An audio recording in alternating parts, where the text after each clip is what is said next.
Okay, so what I want to talk about is Bible translations. As a new Christian, or even as someone who's been a Christian for a while, you may ponder the question, what translation should I use? Now, you're in your church. Your church probably has a preference of Bible that they use. Maybe it's King James, maybe it's NIV, whatever. Sometimes in the pews they'll have like an NIV Bible, and all those translations are okay. They're not perfect, but I'm in the firm belief that the only perfect translation is the Greek, which is the original in a sense. So in the original language, you're going to get a better interpretation, understanding what's going on. And how I do that is I use what's called the Mounce Interlinear, which I find is really helpful because it has lots of tools in it. You can click on the Greek word that's there. It'll give it in English as well, but it'll give it in the way it's kind of supposed to be said, closest to what you can as an English rendition. But it'll also give you, when you click on the word, it'll give you the Strong's Concordance of the actual word. And also, so that's important because it'll give you all the different meanings of the word.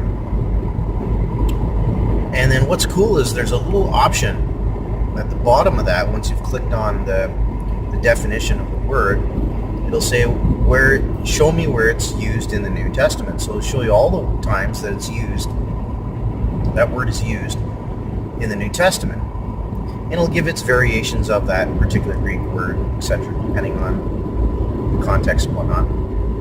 But however, it also gives you the tense. That is like whether it's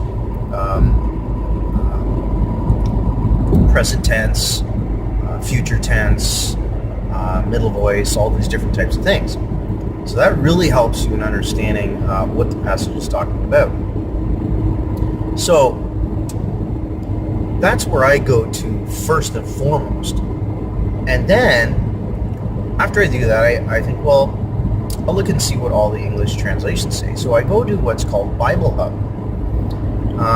Bible Hub has many of the different common translations that are out there in English as well. There's also a Bible Gateway, which is helpful too. But I find with Bible Hub is if you type in a word, or a verse, it will give you all the different translations, all the different versions, that particular verse, and then you can read them one after the other and see where they vary and whatnot, and see which one seems to be closer to what the Greek is saying in a sense, right? So not all of them are the same. Some are better than others in certain ways, in certain passages. Don't get caught up in this. So this particular version is good over this one, like the King James version only thing is ridiculous, to be honest with you, because the people who actually translated, they actually wrote in the original King James version that they weren't infallible and that they made mistakes, and they just tried hard to make it as best as they possibly could under the particular manuscripts that they used. You have to keep in mind, King James was written back in the 1600s, same with the Geneva Bible. And interestingly enough, the Geneva Bible was the most popular Bible before the King James Version. And so, that being said, it was written back in the 1600s, and with archaeology now, we've uncovered I think the count is up to 5,800 manuscripts of the New Testament, which is crazy. And back then they only had a couple of manuscripts to work with. I can't remember, it was the Byzantine and the Masoretic or something like that. I can't remember, but something to do with that. Anyway, and they based it off those particular ones. And it's interesting when you look at the Septuagint that was uncovered in the Dead Sea Scrolls. That was what they were using then as far as the Old Testament was concerned. And they believe that that's what the New Testament writers would have been referencing and using too, was the Septuagint, because that's all they had in the Dead Sea Scrolls.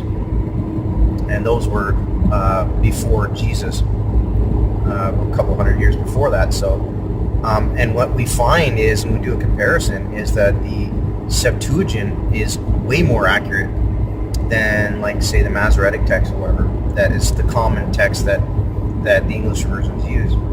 So they're not always perfect in that sense. The NIV, like N.T. Wright seems to say, is a frequently don't get Paul right, and I do believe that, because when you read it and you study, you realize that's not what is being said, and the translation is a little bit off in certain things.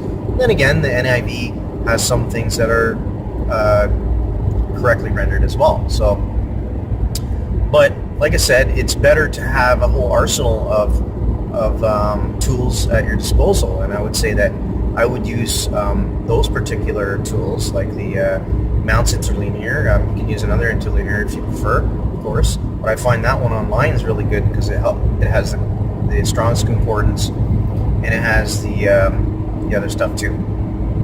So,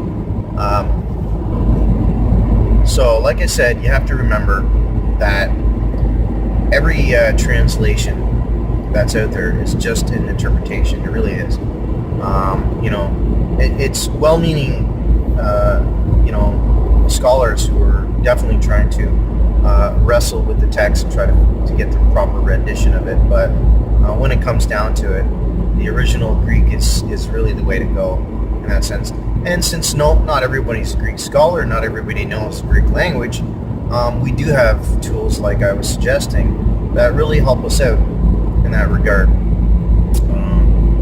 So anyway, God bless, and I'll talk to you later.